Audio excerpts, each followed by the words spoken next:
put in a lot of effort to achieve it. But if you want that, you also have to be responsive to those institutions and the key decision makers in them. And that goes back to why we're puzzled, why we're concerned, why we want to see the government be responsive to the recommendations and requests from us, from the UK, from the European Union and others to take these difficult steps to implement this three-point plan. We are also asking Serbia to implement this three-point plan. This isn't a focus just on Kosovo. We're asking both sides to do things that de-escalate, that reset, that help us move past the current crisis, which is deeply disconcerting, and get us to a place where we are focused on where we were a few months ago, the full implementation by both sides of the Ohrid Agreement, which creates the right pathway for this trajectory towards European and Euro-Atlantic institutions for Kosovo. And what if we still won't see a response from Kosovo government and also from the Serbian side for the request towards them?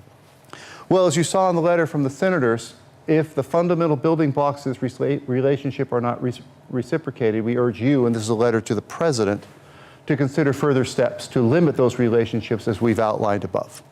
So I don't want to get into specifics of what would come next, and I don't want to go there.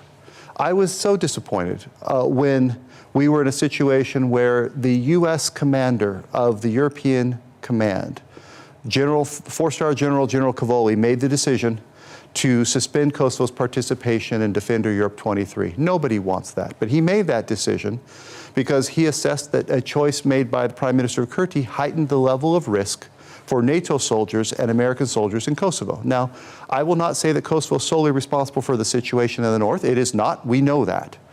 But Kosovo has contributed to the situation. And so he made this decision. I don't want to see another decision like this again. I want to see us return to this close cooperation and partnership. And that is in the government's control. And we hope it will take these choices. Or what?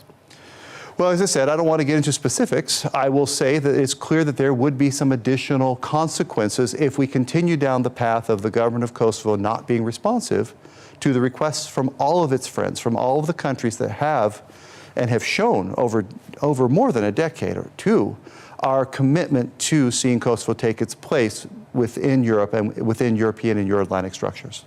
Prime Minister Kurti is complaining that the international community is not really understanding the issue, and I will go back and quote what he said concerning U.S. Secretary of State Antony Blinken, when Mr. Blinken said that the decision to use force to address municipal buildings in the north has been taken against advice of the U.S. and EU. Kurti replied by expressing displeasure at the statement, calling it appeasement of wishes. He said that this statement is, and I quote, unfair, wrong, and hurtful, but at the same time very naive. Perhaps Secretary Blinken will explain this further one day, but definitely it was not helpful. What is your comment? My comment is, at that moment in time, passions were high. And I think it's important to acknowledge that as well. I don't believe that the American foreign policy apparatus, or myself or others, are misinformed or naive. I think we have a reasonable understanding of the motivations and activities and actions of the various actors here. But our goal is clear. We want to see Kosovo advance on its European and Euro-Atlantic trajectory. We want to see Kosovo take its place in the family of Europe. The pathway to do that has been through the European Facilitated Dialogue. The European Facilitated Dialogue has been harmed, or impeded, by flashpoints, and the most recent one being a particularly worrisome one of the situation in the north. We want to get past flashpoints. We want to get to the hard work of implementing a good agreement that was reached, concluded in February with an implementation annex concluded in Ohrid in March. We expect both sides to implement it fully, and we want to work on that together. There's hard work to do. And I should add, on that point, that does mean for Kosovo doing hard work on the Association of Serb Majority Municipalities.